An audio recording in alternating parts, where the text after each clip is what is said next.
ॐ सहनाववतु सहनौ भुनक्तु सह वीर्यं करवावहै तेजस्विनावधीतमस्तु मा विद्विषावहै। ओम शांति शांति शांति। हरिओम। कल हम लोग कठोपनिषद के अपने चिंतन में दूसरे खंड के ऊपर जो विचार कर रहे थे, उसके अंदर यमराज जी महाराज यहाँ पे हमारे परम पूज्य गुरु जी आचार्य, ब्रह्म विद्या के आचार्य, उन्होंने अपने उपदेश की बड़ी प्रसन्नता से प्रारंभ करा, श्री गणेश करा। और शुरुआत में सीधे आत्मज्ञान के लिए प्रवेश करने से पूर्व कुछ चीजें वो यहां पे स्पष्ट करते हैं। एक तो स्पष्ट करते हैं कि इस ज्ञान के लिए अधिकारी कौन होता है और वो अधिकारी कैसे बनता है। उस अधिकारी के लिए नचिकेता को ही निमित्त बना के जिस व्यक्ति ने दुनिया के अनेकानेक चीजों की उपेक्षा कर दी इस ज्ञान के लिए, उसी को निमित्त बना के हर व्यक्ति को दुनिया में इस ज्ञान की विशिष्टता बताते हैं। देखिए, ये यहाँ पे जो प्रवचन चल रहे हैं उनमें अनेकानेक लोग बड़े विशेषज्ञ हैं अपने क्षेत्र में। कुछ डॉक्टर हैं, इंजीनियर हैं, कंप्यूटर के एक्सपर्ट्स हैं, वकील हैं, सीएज हैं, अनेकों लोग। ये सब हमारे परिचय के हैं, सर्कल के हैं, बहुत विद्वान लोग हैं, प्रोफेसर्स हैं, देश में हैं, विदेश में हैं। अपने कार्य करते करते विदेश में भी भारत के झंडे गाड़ रहे हैं। ये प्रवचन सब लोग ये सुन रहे हैं। और आप जानते हैं कि किसी भी प्रोफेशनल इंस्टीट्यूट में जाने के लिए, यद्यपि हमारे देश में लोकतंत्र है, यद्यपि हर व्यक्ति फंडामेंटली पात्र है, लेकिन हर व्यक्ति वहां पे जा ही नहीं सकता है। अगर डॉक्टर बनना है तो विशेष पात्रता की परीक्षा होती है। इंजीनियर बनना हो तो पूरा जो है वहां एक लंबे चौड़े एग्जाम में बैठना पड़ता है। हर चीज में जब तक आदमी के अंदर किसी विद्या की पात्रता नहीं है,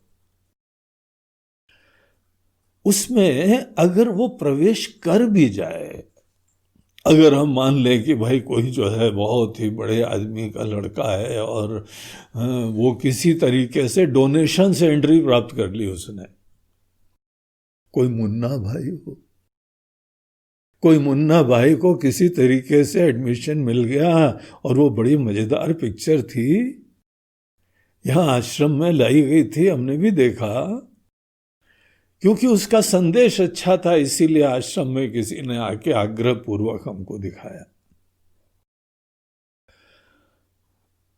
वहां पर कोई व्यक्ति गलत तरीके का आश्रय लेके एडमिशन तो ले लिया, लेकिन क्या कोई भी व्यक्ति इतनी यह सूक्ष्म गहन विद्या प्राप्त करने का पात्र होता है।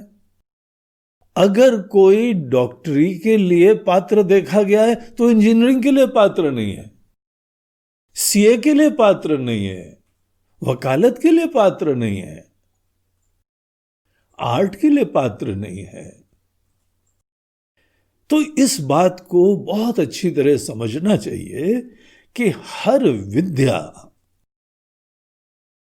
वस्तुतंत्र होती है, विद्या पुरुष तंत्र नहीं होती है। व्यक्ति को विद्या के हिसाब से ढलना होता है। जब कोई पुरुष की मन मर्जी से कोई कार्य कर सकता है, उस चीज को बोलते हैं ये पुरुष तंत्र है। हमको कोई पात्रता की जरूरत नहीं है।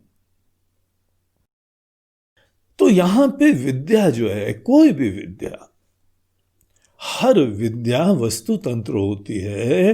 वस्तु डिसाइड करती है, डिक्टेट करती है कि हमको उसे कैसे अप्रोच करना चाहिए, कौन सी हमारे अंदर पात्रता होनी चाहिए। इसलिए यहां पर उपनिषद भी हमको इस विद्या के लिए उचित पात्र का परिचय देते हैं। दो चीजें यहां पर विशेष रूप से हाईलाइटेड हैं, यद्यपि अनेकों और गुण भी जो हम लोग साधन चतुष्टय संपत्ति में देखते हैं, वो सब यहां नचिकेता के अंदर देखे जा सकते हैं। लेकिन विशेष रूप से दो गुण, एक तो ये है कि नित्य अनित्य को जानने की उत्कंठा और अनित्य को पहचानने का सामर्थ्य। जो जो एफिमरल है, क्षणिक है, परम सत्य के ज्ञान के लिए आपको ये जो है एक विवेक होना चाहिए, एक सूक्ष्म दृष्टि होनी चाहिए, सामर्थ्य होना चाहिए। हो सकता है यहां पे अनेकों लोग बहुत अच्छे बिजनेसमैन हो, लाभ हानि की गणित बहुत अच्छी तरह जानते हैं। कोई इन्वेस्टमेंट हो, वो एकदम ताड़ जाते हैं कि इससे जो है वो लाभ होगा, और वो लोग उसमें इन्वेस्ट करते हैं और पता लगा लाभ हो जाता है। लेकिन यहां पे जो पात्रता चाहिए, आपके अंदर दृष्टि नित्य की तलाश होनी चाहिए। टिकाऊ क्या है? हमको बहुत आनंद मिल रहा है, लेकिन ऐसे लोगों की दृष्टि इस चीज पे लगी रहती है, ठीक है आनंद मिल रहा है, बहुत अच्छी बात है, ईश्वर की कृपा है, आप सब लोगों का स्नेह है, हमको इतना आनंद दे रहे हो, अहो भाग्य, थैंक यू वेरी मच। लेकिन ऐसे व्यक्ति की दृष्टि देखिए क्या देखती है? आनंद है तो मात्र एक क्षण का है, एक क्षण का है, यही अनित्य है। सबको ये फील नहीं होता है। हम लोग क्यों संसार में सतत लगे रहते हैं? अंतहीन संसार में लगे रहने के पीछे एक हमारे मन के अंदर विवेक का अभाव है। नित्य की खोज की उत्कंठा नहीं है। नित्य अनित्य को जीवन में अपनी मूल कसौटी बना के फिर यहां पे आचरण नहीं है। इतने ज्यादा बेताब हैं, इतने ज्यादा जो है डेस्परेट हैं, एक क्षण के आनंद के लिए, रोमांच के लिए। और आपको पता है जितने भोग होते हैं उसमें अहम की संतुष्टि होती है। ईगो फुलफिलमेंट ही भोग का प्रयोजन होता है। अब जो व्यक्ति इसके लिए लालायित है, इसके लिए डेस्परेट है, किसी तरह से हमारे अहम की संतुष्टि हो, ऐसा व्यक्ति तो सतत संसार में अनुकूलता ढूंढेगा, प्रतिकूलता से भागेगा। जो उसको थोड़ा बहुत जो है वह आदर सत्कार कर दें, उसको जो है वो पकड़ लेगा, उससे आसक्त हो जाएगा और जो नहीं देते हैं 2 पल का सुख, बेकार लोग हैं। उन्हीं के ऊपर आरोपण लगा देते हैं, स्वार्थी है। वो स्वार्थी और तुम्हारी स्वार्थ की जो पूर्ति न करे तो वो दुष्ट, तुम्हारे स्वार्थ की पूर्ति कर दे तो वो देवता। तुम कौन हो? हम भी उसी जो है श्रेणी में है। तो जब तक इस धरातल पे हम रहते हैं, ये प्रमाण है कि हम लोग कोई स्थायी चीज ढूंढ नहीं रहे। स्थायी चीज की तलाश के लिए ये सब गौण हो जाता है। व्यक्तित्व की दृष्टि और मूल्य में परिवर्तन हो जाता है। वो भी दुनिया रूपी बाजार में निकलता है, यहां पर अनेकों प्रकार की संभावनाएं देखता है। अब जो हेल्थ पॉइंट ऑफ व्यू से देख रहे हैं, वो सदैव दुनिया को कैसे भी देखें, वो सदैव यही देखेंगे कि हाँ, इसमें इतना जो है कार्ब है, इतने प्रोटीन है, इतने मिनरल्स हैं और इतनी कैलोरीज होंगी। आप 5 स्टार होटल में भी ले जाओ, बुफे में ले जाओ, कहीं पर भी ले जाओ, जिस व्यक्ति के अंदर यही प्राथमिकता है उसकी ये दृष्टि होती है। जिस व्यक्ति को हम की संतुष्टि चाहिए उसकी दूसरी दृष्टि होती है। जिस व्यक्ति को नित्य की तलाश है वो सदैव इस दृष्टि से देखता है, क्या बढ़िया म्यूजिक है, उस समत्व से बैठा रहेगा, अच्छा है, नाइस, लेकिन क्षणिक है, ये पल 2 पल की खुशियां हैं, वो इन्हीं दृष्टि से देखता रहता है। ये आवश्यक है। अगर आपको परमात्मा का भी तलाश है ना, उनके भी दर्शन करने हैं, तो हमारे भी दृष्टि में इस चीज की प्रधानता होनी चाहिए। इसीलिए वेदांत में हम लोगों को नित्य अनित्य वस्तु का विवेक दिया जाता है। अब जिन लोगों को इस चीज की तलाश है वही तो इसमें आएंगे। बोला होगा नित्य, मजा देता है क्या? हमको तो मजा चाहिए, हम तो मजे पार्टी है।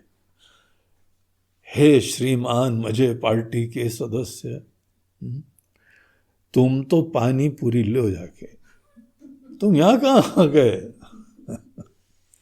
डायरेक्ट मजा आएगा, और यही नहीं खाते समय आएगा, कल सवेरे तक आएगा। पूरा तुमको अपना एलिमेंट्री कैनाल का एनाटॉमी याद आ जाएगी। मजा है ना।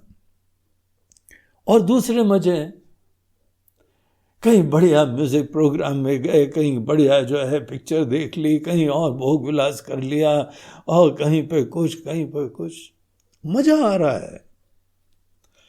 ये जो हमारे यहाँ पे हीरो हैं, नचिकेता हैं, उनको तो ऑन अ प्लेटर ऑफर करा जा रहा है, बेटा ले लो। ये कहाँ ये सब सूक्ष्म चीजें हैं, अनेकों को समझ में नहीं आती, तुम्हारा एक मौका खत्म हो जाएगा। एक बार चेक में लिख दिया तो चेक फिर जो है दोबारा वैलिड नहीं होगी। अभी ब्लैंक चेक दे रहे हैं तुमको, कोई भी 3 चीज मांग लो। तो ये देखा जा रहा है कि ये व्यक्ति क्या क्षणिक अहम की संतुष्टि वाली अनेकों बाहर की वस्तुएं, इनके लिए वो लालायित है कि कुछ जीवन में स्थायी चीज की तलाश है, नित्य की तलाश। इसके लिए आदमी जीवन में जो भी कोई न कोई आराम मिलता है, वहां उसको देखता है, हमको अच्छा तो लग रहा है, लेकिन ये अच्छा लगना भी थोड़े समय के लिए होता है। कितने बढ़िया जो है वह आपको व्यवस्थाएं, अनुकूलताएं, भोग विलास प्राप्त हो जाए, बहुत अच्छी पिक्चर, लेकिन जब तक आपका जो है पॉपकॉर्न का पैकेट भी नहीं खत्म हुआ, वहां दी एंड आ गया। अब फिर से विचार करो, व्हाट नेक्स्ट। एक सज्जन तो हमको मिले, बोलते हैं गुरुजी हमने जो है एक दिन तो रिकॉर्ड क्रिएट करा। बोला क्या? एक पिक्चर हॉल से निकले दूसरे में पहुंच गए, दूसरे से निकले तीसरे में पहुंच गए, एक दिन में 3-3 शो कंटिन्यूअसली। युवराज ने भी कहां इतने सिक्सर मारे होंगे। ऐसे जो है हमने 3-3 पिक्चर शो देखे। उसको दिमाग भी नहीं आता है, फीलिंग ही नहीं होती है कि सब अनित्य है। अनित्य चीजों में सतत पराधीन रहना पड़ता है। उसको तो ये प्रॉब्लम है कि अगर by the way late night show के बाद 12 बजे के बाद काश जो है ना लेट नाइट शो भी होता, तो 12 से रात को 3 वाला भी शो देख लेते। ऐसा डेस्परेट है बाहर से कुछ रोमांच प्राप्त करने के लिए, एक्साइटमेंट प्राप्त करने के लिए। इस प्रोसेस में उसको दिख ही नहीं रहा है कि सब पल दो पल की बात है। जिसको नहीं दिखता है वो यहां थोड़ी आता है। जिसको जब भी फील हो जाता है, जब ये रियलाइज होता है यार लगे हुए हैं पागलों की तरीके से इन सब चीजों के प्रति पराधीन है, देखा करते हैं, और अगर लॉकडाउन हो गया तो ऐसे लोगों का तो नरक ही है यार। कितने दिन से जो है वो हम बाहर ही नहीं गए, घूमने नहीं गए, और ये नहीं हुआ। देखा वो माइंड सेट। इस माइंड सेट को नचिकेता के पात्र के द्वारा उजागर करा जा रहा है। बोलते हैं ये लोग देख लेते हैं, दूरदर्शी होते हैं। श्रेय पथ पे वो चलता है जो नित्य की तलाश कर रहा है, और जो जो चीजें यहां पे क्षणिक हैं उसकी उपेक्षा कर देता है। तो ये यहां पे प्रसंग चल रहा है, और ये बताया कि देखो ये जो ज्ञान है, शाश्वत चीज की प्राप्ति अज्ञान में, भोग में, प्रेय पथ पे पड़े हुए व्यक्ति कभी नहीं प्राप्त कर सकते। एक तो हमारे अंदर ये विवेक है, दूसरा जो जो अनित्य है, क्षणिक है, उसके प्रति द्वेष नहीं है अपने अंदर, लेकिन कोई राग नहीं, कोई अटैचमेंट नहीं। ये पात्रता है। ये जीवन के परम सत्य, शाश्वत, कल्याणकारी, मोक्षदायी ज्ञान के लिए हमारे अंदर प्री रिक्विजिट है, यह आवश्यकताएं हैं। ऐसा मन हो तो आगे कोई बात बन पाती, आपको दिख जाएगी चीजें। तो मन मुकुर सुधारी, मन रूपी शीशे को बहुत साफ करो। किससे साफ करो? महाराज जी बिल्कुल साफ है, हम नहा के आए हैं अभी, गंगा जी में नहा लिया है, नर्मदा मैया में नहा लिया है, और ये साथ साथ स्तोत्र भी गा लिया है, नर्मदा अष्टकम भी कर लिया है, और गंगा स्तोत्र भी कर लिया है, तो अंदर से भी साफ हो गए, बाहर से भी साफ हो गए। बोलते हैं साफ मतलब अभी बाहर की खुशियां तुमको आती हैं क्या? बाहर से मजा आता है? अगर आता है तो नहीं साफ है। फ्री हो जाओ, बड़े हो, मैच्योर हो। जब किसी का मन बाहर की चीजों से फ्री हो जाता है, मुक्त हो जाता है, उसकी बुद्धि के अंदर विशिष्ट सामर्थ्य जगता है, उसके अंदर ज्ञान चक्षु जग जाती है, सूक्ष्म चीजों को जानने का सामर्थ्य जग जाता है। और जब भी हम लोग किसी गुरु के पास जाते हैं, वो यही देखते हैं कई बार तो बोलते हैं थोड़े दिन आश्रम में रहो, जरा थोड़ा हमको तुम्हारा परिचय हो जाए, तुमको हमारा परिचय हो जाए। तो परिचय में क्या देखते हैं? यही देखते हैं अंदर कौन कौन सी अनेकों चीजों की अभी राग विराजमान है, अपेक्षाएं विराजमान है, अनित्य चीजों में आकर्षण विराजमान है। बहुत ज्यादा है तो उसके थ्रू गुजरो, अनुभव करो, उनका बर्डन ढीला करो। बहुत ज्यादा नहीं है तो विवेक से ही मुक्त हो, लेकिन पूरी कोशिश करो। जो अनित्य है, जो आपको कहीं नहीं ले जा रहा है, गोल गोल घुमा रहा है, उससे एक दिन तो फ्री हो। हमारा दिल, हमारा हृदय, हमारा मन सब चीजों से फ्री हो और पूरी उत्कंठा के साथ नित्य चीज की तलाश हो। ये यहां पे स्टूडेंट की पात्रता है।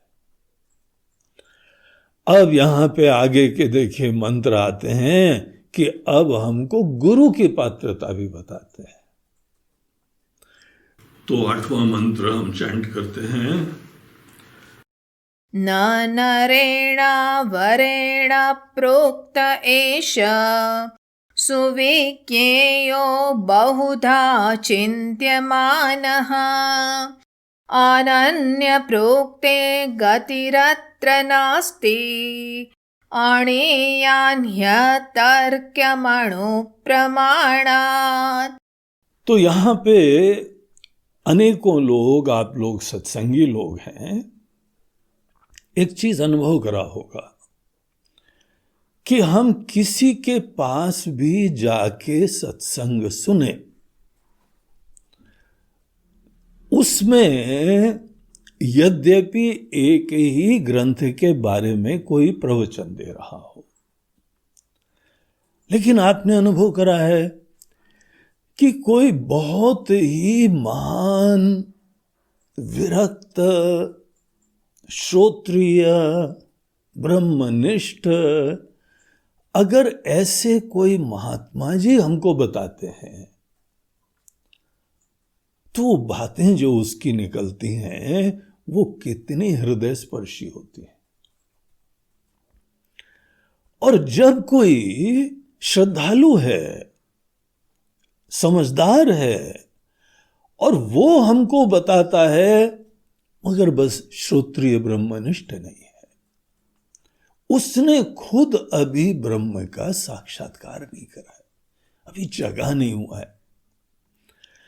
जो व्यक्ति खुद जगा नहीं हुआ है और साथ ही साथ जगा हुआ है, उतना भी पर्याप्त नहीं है। अनेकों लोग होते हैं जो बड़े सिद्ध लोग होते हैं, जस्ट बिकॉज कोई खुद आनंद में रम रहा है, ये पर्याप्त ही नहीं होता है कि वो हमको भी जगा दे। दो क्वालिटीज ज्ञानियों की बताई जाती हैं, एक उनको श्रोत्रिय होना चाहिए, एक उनको ब्रह्मनिष्ठ होना चाहिए।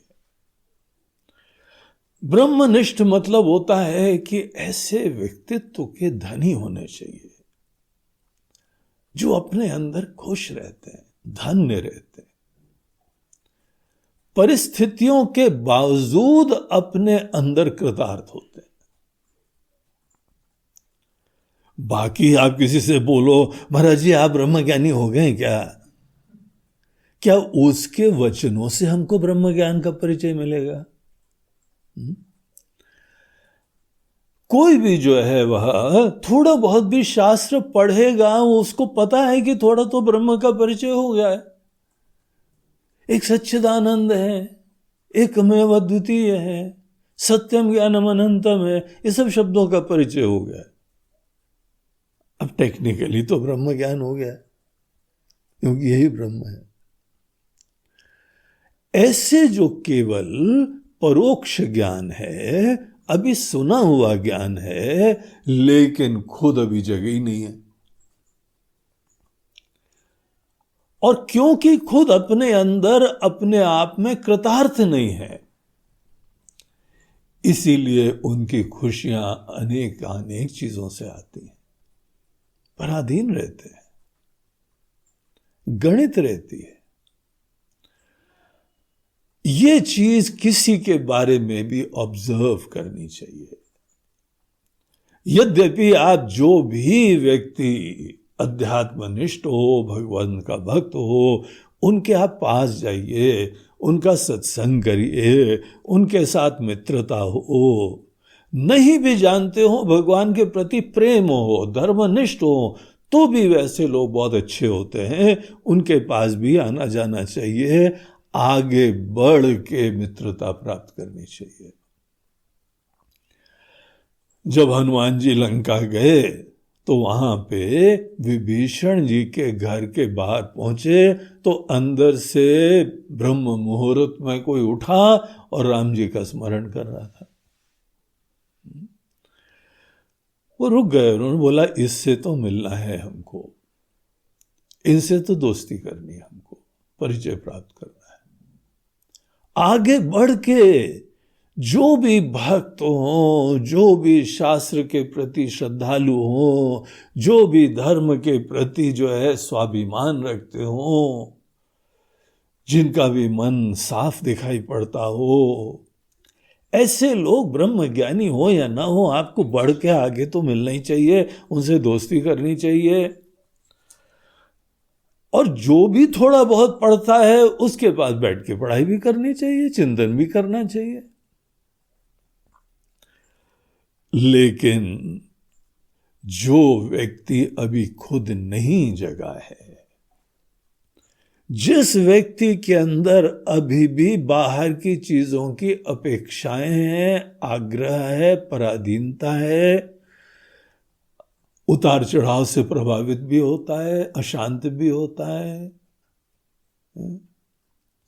ऐसी चीजें अगर होती हैं तो वो अभी ब्रह्मनिष्ठ नहीं हुआ है, ब्रह्म में जगा नहीं हुआ है।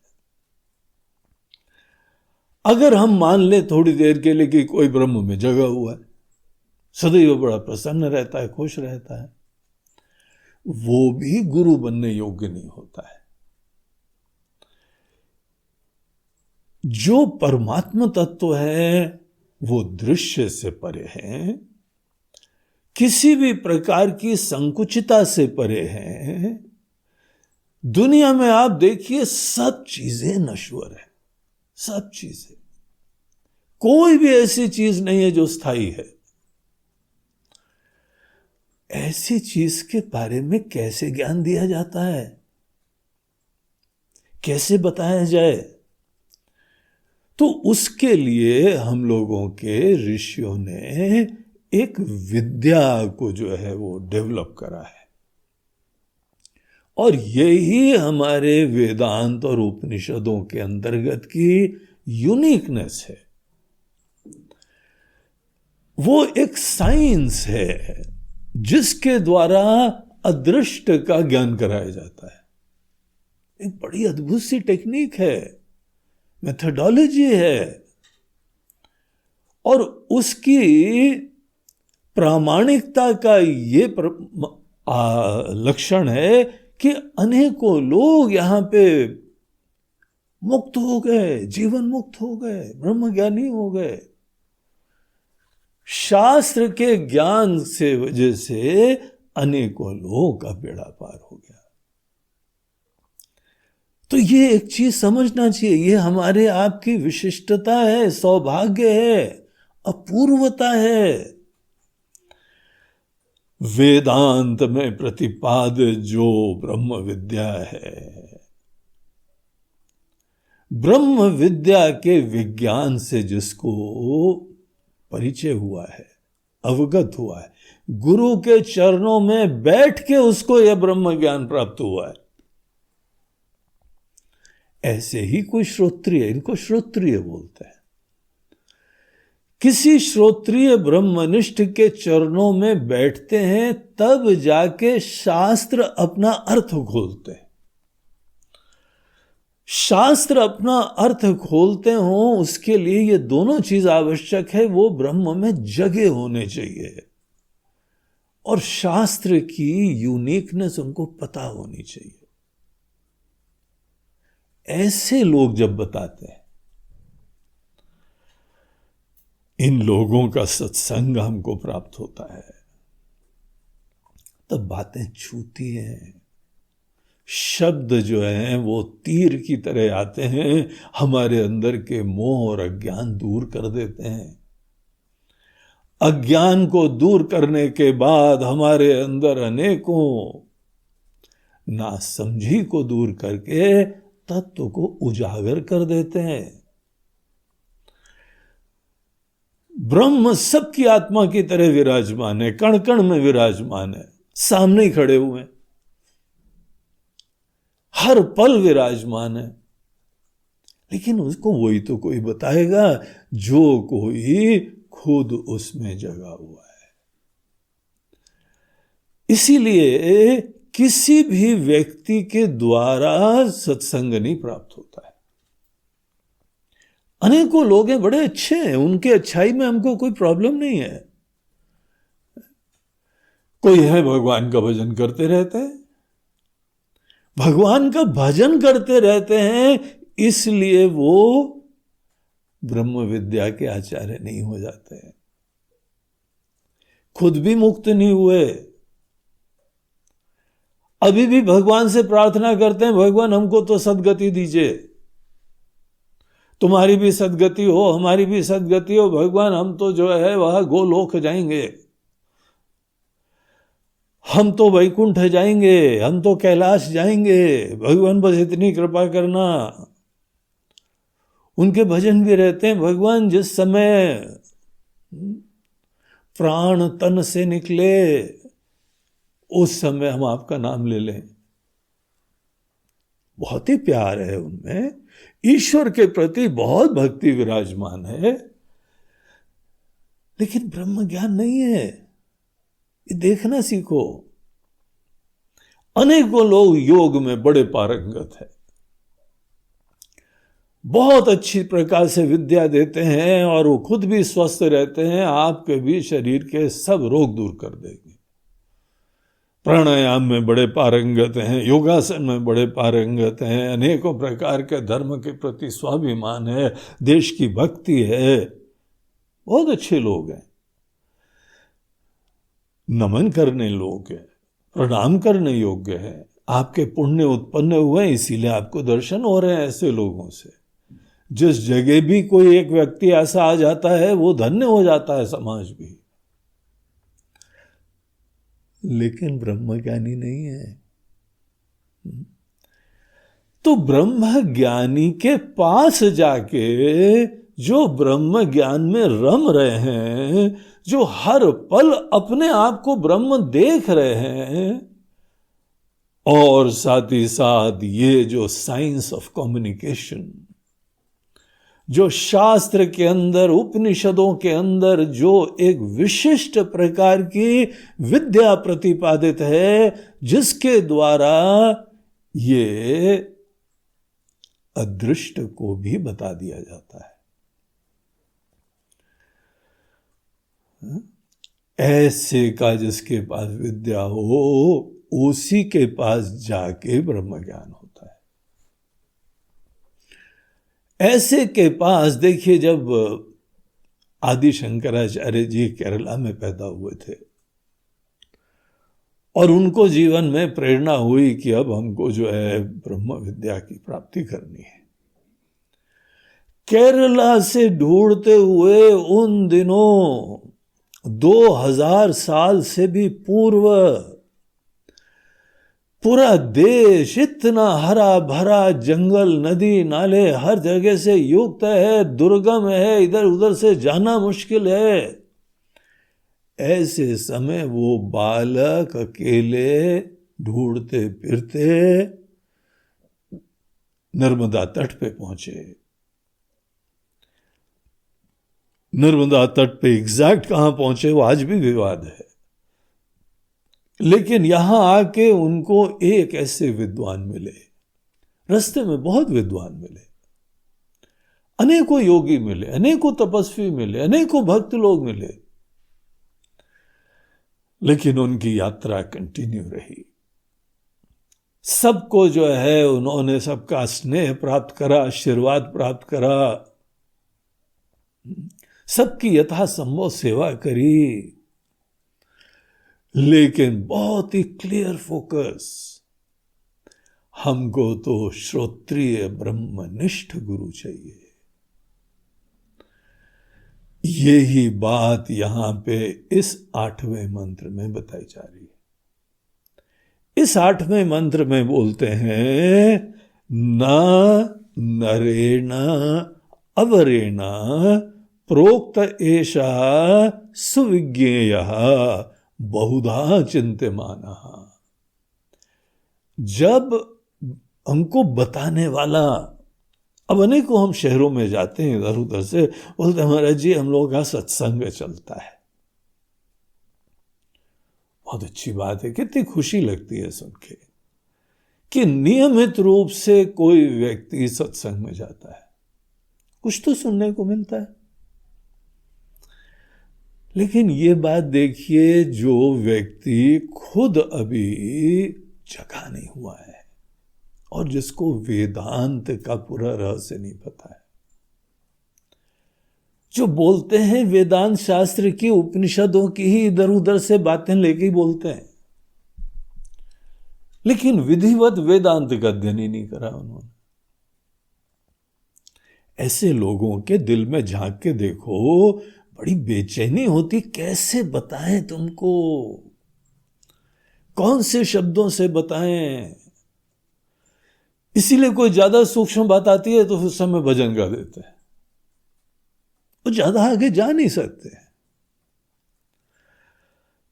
इसीलिए किसी के द्वारा अवरेण नरेण, जो सामान्य लोग हैं, श्रद्धालु हैं, बताने का उत्साह है उनके अंदर,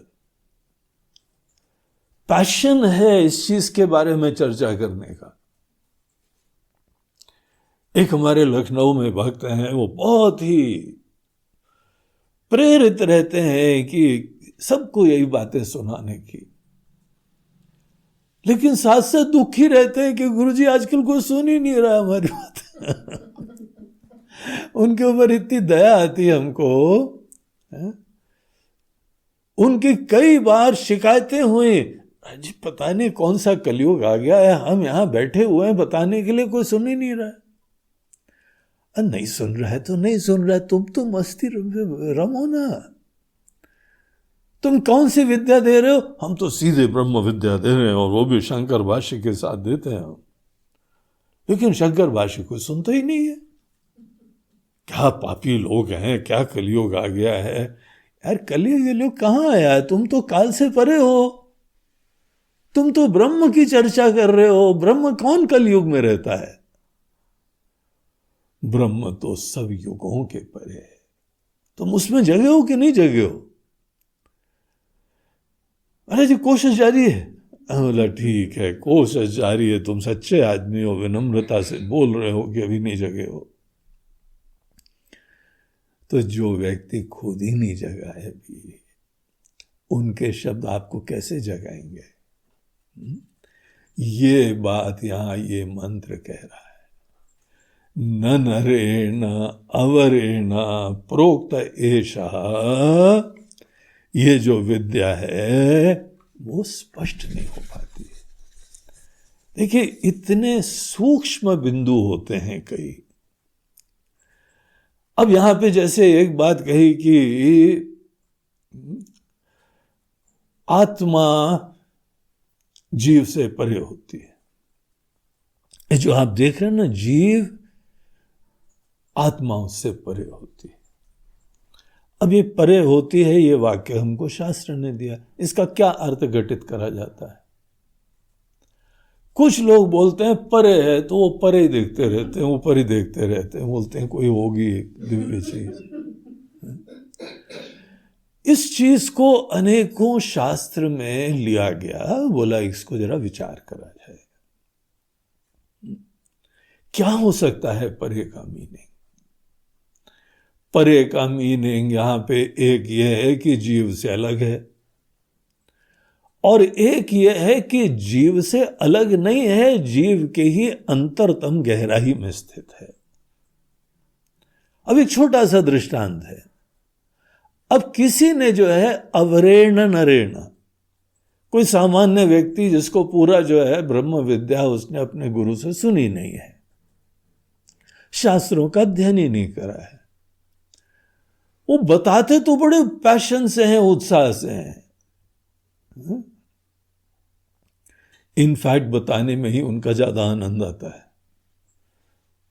हमने जिस व्यक्ति का दृष्टांत दिया, उनको कोई सुनने नहीं जाए तो बोर होते रहते हैं, कोई बताए तो उनको बड़ी संतुष्टि होती है। अब ये हमको बता रहे हैं कि परे है, अब उनके हम सत्संग से निकले, हम परे ही देख रहे हैं, हम कहीं बाहर ही देख रहे हैं। एक छोटा सा अर्थ दृष्टांत की तरह लिया, वो आदमी मिस कर गया। परे मतलब ये नहीं होता है कि हमसे अलग होता है। क्या सांप रस्सी से अलग होता है? रज्जु सर्प का दृष्टांत जो वेदांतों में प्रयोग करा जाता है, जो हमको काल्पनिक सांप दिख रहा है, वहां से हम रज्जु का ज्ञान प्राप्त करेंगे तो रज्जु सांप से परे है। बात तो सही है, परे है, लेकिन अगर सांप सांप रहते हुए फिर जो है रज्जु का ध्यान करेगा, रज्जु का भजन करेगा, एक रज्जु है, एक अधिष्ठान है, एक हमारी आत्मा है, तो गए काम से बेटा तुमने मिस कर दिया। ऐसे सैकड़ों बिंदु है। तैत्रीय उपनिषद में एक मंत्र आया कि ईश्वर ने सबकी रचना करी, तत्सृष्ट्वा तदेवानुप्राविशत, सब में वो खुद प्रविष्ट कर गए। अब यहां पे चिंतन हुआ कि ईश्वर प्रवेश कर गए, क्या अर्थ होगा प्रवेश करने का? जो अवर नर होता है, जो सामान्य व्यक्ति होता है, वो इसका अर्थ घटित नहीं कर पाते हैं, देख ही नहीं पाते। इसीलिए किसी के पास भी जाके सत्संग से आप कृतार्थ और मुक्त नहीं हो पाएंगे। ये वेदों का वचन है। हम लोग कठोपनिषद यजुर्वेद का वो सुन रहे हैं, हम लोग वो पढ़ रहे हैं, तो खुद हमको हजारों साल से श्रुति बता रही है कि अगर आपको कोई बहुत ही महान ब्रह्मज्ञानी नहीं मिले तो ऐसा नहीं है कि मत जाओ आप। हम तो ये कहते हैं जो आपको ईश्वर की भक्ति दिलाए वहां जरूर जाओ। वेदांत ज्ञान जो है, आत्म का ज्ञान, किसी से सुनोगे तो गलत फहमियां ज्यादा हो जाएंगी, मोह नए क्रिएट हो जाएंगे। और जब किसी एक अच्छे गुरु के पास जाओगे तो उसको काम बढ़ जाएगा, तुम्हारे मोह, तुम्हारी धारणाएं दूर करने में ज्यादा समय लगेगा। वो गलत फहमियां जो कोई भी सामान्य सत्पुरुष के द्वारा उत्पन्न करवा दी गई है। इसीलिए हम लोगों ने पहले एक स्टूडेंट की तो पात्रता देखी, लेकिन यहां पे गुरु की पात्रता बता रहे। न नरेण अवरेण प्रोक्त एषः सुविज्ञेयः भवति। ये स्पष्टता से ज्ञात नहीं होती है, बहुधा चिंत्यमान, उनके द्वारा दिए हुए बिंदुओं के ऊपर तुम खूब ध्यान कर लो तो भी कोई नहीं गति होगी तुम्हारी। सभी लोग महाराज जी अपने बारे में बोलते रहते हैं, आप भी अपनी तारीफ कर रहे हैं। हम तारीफ नहीं कर रहे हैं, आप ऐसे लोगों का जीवन देख लेना।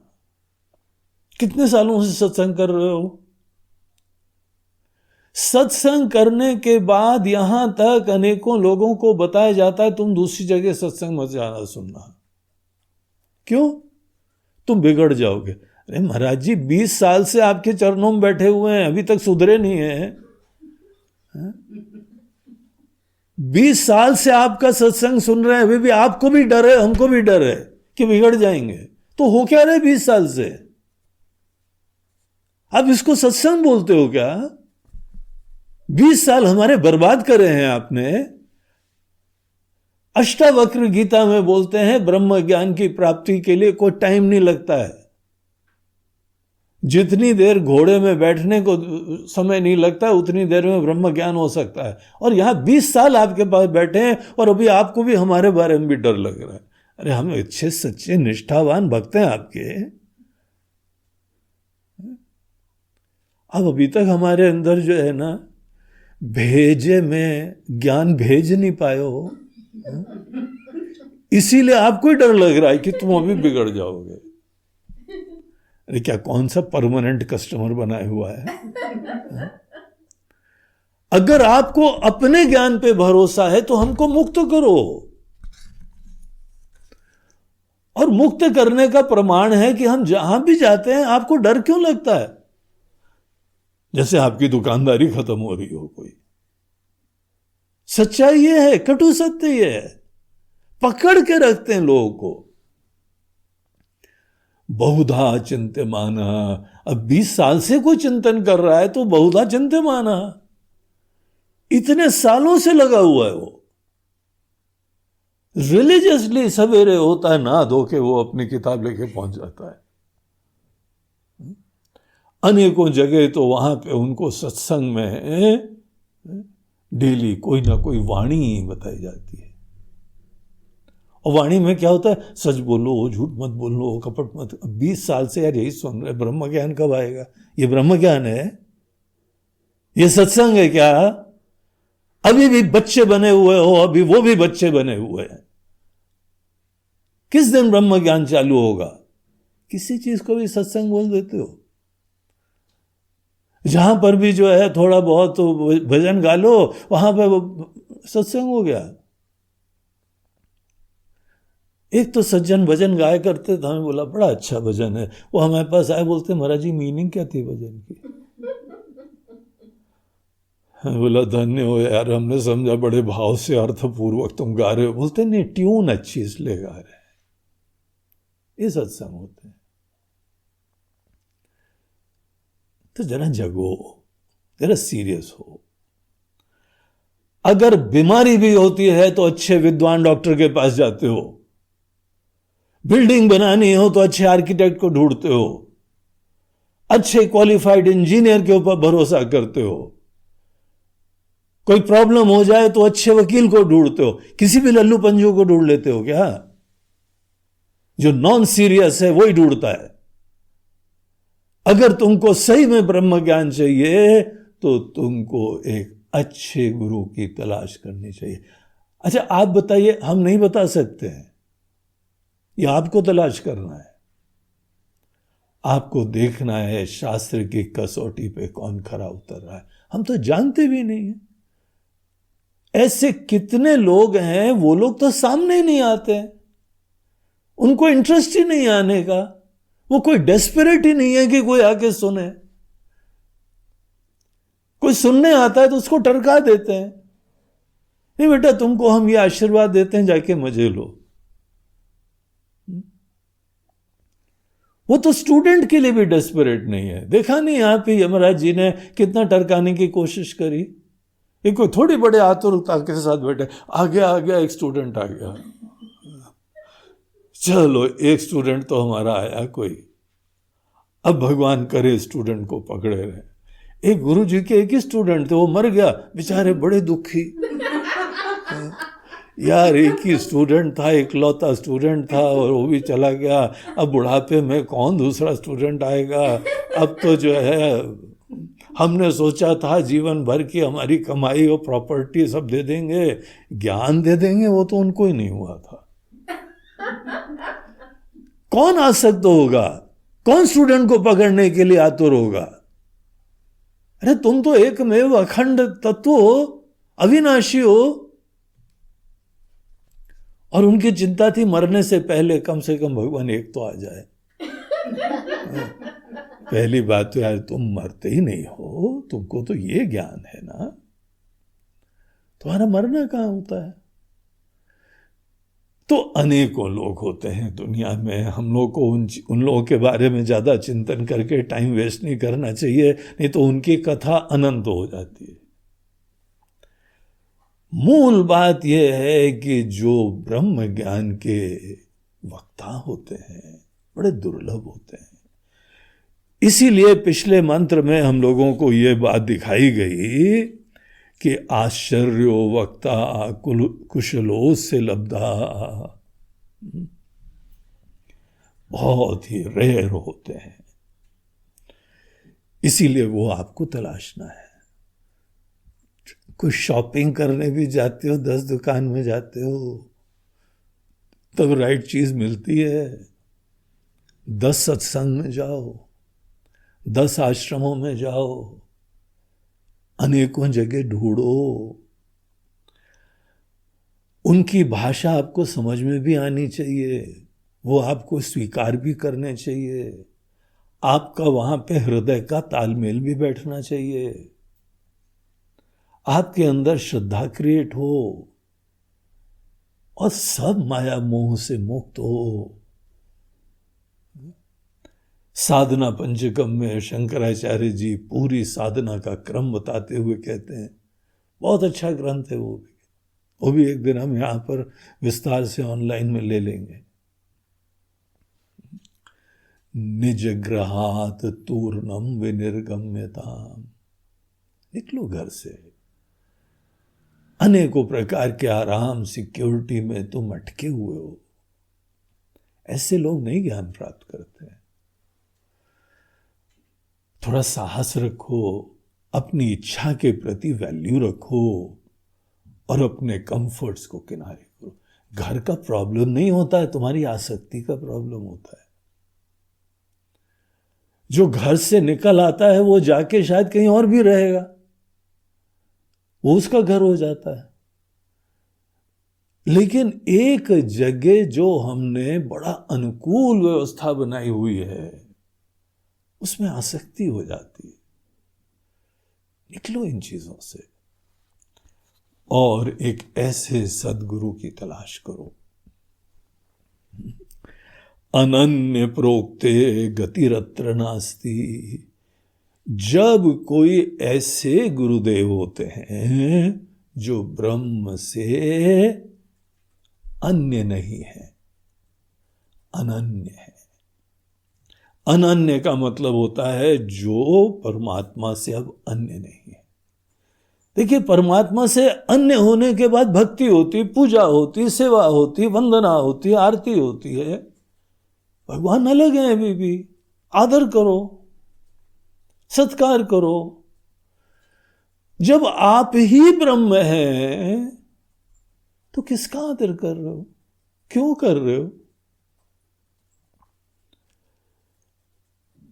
वो अगर करते भी हैं तो अनेकों को मार्गदर्शन देने के लिए करते हैं, अनेकों भक्तों को बताने के लिए करते हैं। कितने प्यार से, कितनी लगन से करना चाहिए। खुद उनको जरूरत नहीं है, वो तो अनन्य है, खुद ब्रह्म स्वरूप है। इसीलिए तो हम लोग बोलते हैं गुरुर् ब्रह्मा गुरुर्विष्णु गुरुर्देवो महेश्वरः, गुरु साक्षात परब्रह्म। इस बात को समझो, कौन से परमात्मा को भज रहे हो? ये ही ब्रह्म है। ऐसी श्रद्धा, ऐसी दृष्टि किसी के प्रति आई है क्या? अगर आपके अंदर ऐसी किसी के बारे में श्रद्धा दृष्टि नहीं आई है तो आपके लिए ब्रह्म प्राप्तव्य हो ही नहीं सकता, क्योंकि आज तक किसी ने प्राप्त ही नहीं करा है। जिसके प्रति आपके अंदर ये दृष्टि होती है कि ये अनन्य है, अनन्य प्रोक्ते, ऐसे गुरु के पास जाना पड़ता है। वो इंटरेस्टेड ही नहीं होंगे आपको पास लेने के लिए। आपको जो है जुगाड़ करना पड़ेगा, नाक रगड़नी पड़ेगी, शरणागति करनी पड़ेगी, सेवा करनी पड़ेगी, फकीरी दिखानी पड़ेगी। जब आपकी लगन निष्ठा से वो संतुष्ट हो जाएंगे, जैसे यमराज जी नचिकेता के बारे में संतुष्ट हो गए, तब जाके ये ब्रह्म विद्या की चर्चा चालू होती है। बड़ी दिव्य विद्या है। अनन्य प्रोक्ते, जब इनके द्वारा बताया जाता है, वो अपनी बात कर रहे हैं, वो देखी हुई बात कर रहे हैं, वो आपको वही लोग दिखा पाते हैं। जो खुद देख रहे हैं वो आपको दिखा देंगे, जो खुद देख ही नहीं रहे हैं वो क्या बेचारे दिखा पाए, शब्दों में अटके रहते हैं। अनन्य प्रोक्ते गति अत्र नास्ति, वहां पे कोई अन्य गति नहीं है, संसारी गति खत्म हो जाती है। क्योंकि अणियान्य तर्क्यम अनुप्रमाणात्, ये चीज अत्यंत सूक्ष्म है। अणियान, अणु से भी अणु है। अतर्क्य प्रमाणात्, अणुप्रमाणात्, तर्कों से नहीं प्राप्त होती है। देखिए, तर्क से आपको सबको हम अभी एक ही क्षण में ब्रह्मज्ञानी बना देते हैं। देखो, जैसे जो है वहां समुद्र में जितनी लहरें हैं वो मूल रूप से पानी है, और पानी के अंदर कोई जन्म मरण होता नहीं है। यहाँ पर दुनिया के अंदर सब कुछ उत्पन्न है, जो जो अभिव्यक्ति हैं वहाँ पर भी उसके पीछे एक अव्यक्त सत्ता है। आप मूल रूप से व्यक्ति नहीं हो, वो अव्यक्त हो। समझे कि नहीं समझे? हो गया ब्रह्म ज्ञान। ये तर्क से ऐसे होता है। तर्क से हम कार्य कारण का जो संबंध स्थापित करते हुए हम अपने अंदर बुद्धि में निश्चय कर लेते हैं, हाँ ये होना चाहिए, हम संतुष्ट हो गए। अतर्क्यम, ये अतर्क्यम तर्क से नहीं ग्राह्य होता है। तर्क का महत्व होता है। तर्क बुद्धि की भाषा है संतुष्टि के लिए। आपकी बुद्धि में संतुष्टि हो ये आवश्यक होता है, लेकिन बहुत सारी चीज के लिए संतुष्टि आपको, उससे मुक्ति नहीं होती है, उससे ब्रह्म ज्ञान नहीं होता है। अगला मंत्र जो है वो पूरा इसी तर्क के बारे में बताया गया है। ओह, हमारी घड़ी बता रही है कि टाइम हो गया, घंटा भर। चलिए ठीक है, आज हम लोग यहीं पे ही रुकते हैं, और ये सब आप चिंतन करिए। बड़ा महत्वपूर्ण विषय था। स्टूडेंट की क्वालिफिकेशन बताइए, अब गुरु की क्वालिफिकेशन बता रहे, विद्या की भी सूक्ष्मता का लक्षण दे रहे हैं। ये सब फाउंडेशन है, ये तैयारी है। और एक बार हमारे अंदर इन चीजों की स्पष्टता हो जाएगी, तब हम बहुत ही अच्छी तरीके से इस विद्या के द्वारा अनुग्रहित हो जाएंगे। नमः पार्वती पतये हर हर। हरि ओम, हरि ओम। आज का ये प्रवचन 2 लोगों के द्वारा प्रायोजित है। एक लखनऊ के हमारे सभाजीत यादव जी हैं। बड़े अच्छे अध्यात्म प्रेमी हैं, धर्मनिष्ठ हैं, सरल स्वभाव है, सतत ज्ञान के पिपासु हैं। उनकी माता जी, उनका देहांत पिछले वर्ष ही हुआ। उनकी याद में वो श्रद्धांजलि देना चाहते हैं। माता जी के प्रति उनका आदर सत्कार, उनको प्रणाम कर रहे हैं श्राद्ध पक्ष में। और जहां पर भी हो, जैसी भी हो, और जो है खुश हो, धन्य हो, ईश्वर की कृपा की पात्र बनी रहे। जिनके ऐसे संतान हैं वो निश्चित रूप से बड़ी पुण्यात्मा होंगी। धर्मात्मा होंगी, धर्मनिष्ठ होंगी, ऐसे की याद करके प्रणाम करना बहुत ही बढ़िया है। तो सबाजीत यादव जी को भी हमारी बहुत बहुत शुभकामनाएं, आशीर्वाद ऐसे सत्कार्य के लिए। और दूसरे हैं हमारे बंबई के एक बड़े अच्छे प्रेमी आदमी, उनके पिताजी भी सत्संग के लिए सतत समर्पित रहे। अपनी पूरी अनेकों प्रॉपर्टी उन्होंने सत्संग के लिए समर्पित करी हुई है। तो वो हैं ईश्वर दयालानी जी। ईश्वर दयालानी, उनका नाम ही देखिए, उनके माता पिता ने ईश्वर दिया। कैसी दृष्टि रही होगी उनकी कि बेटा जीवन में ईश्वर की प्राप्ति करना, दर्शन करना, ईश्वर स्वरूप हो के तुम जीना, ऐसा नाम तभी दिया होगा। ईश्वर आप सुन रहे हैं तो जरा ध्यान रखिए, पॉइंट टू बी नोटेड, आपके इस नाम से आपको एक लक्ष्य दिया गया था